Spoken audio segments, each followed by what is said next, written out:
275 milliards de livres égyptiennes, soit environ 15,6 milliards de dollars. C'est la somme qu'a débloqué le gouvernement égyptien dans le cadre du projet de développement de la péninsule du Sinaï pour les 4 années prochaines.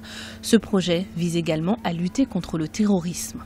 Les efforts de lutte contre le terrorisme ne porteront leurs fruits que s'ils sont accompagnés d'un développement global.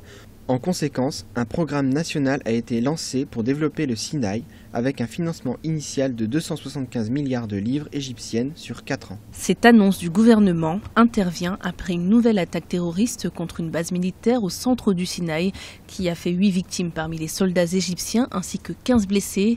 Depuis la destitution de l'ancien président islamiste Mohamed Morsi en juillet 2013, les attaques terroristes dans la zone sont de plus en plus nombreuses.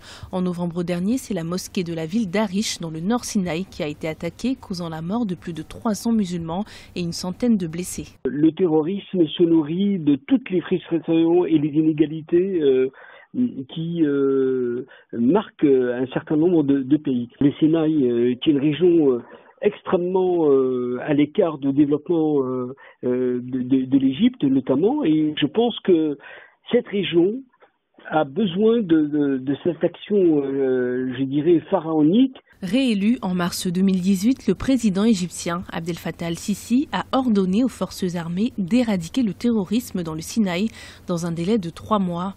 Le déblocage des 15 milliards de dollars s'ajoute au fonds de 10 milliards de dollars mis à disposition par l'Arabie saoudite, toujours en faveur de la péninsule du Sinaï.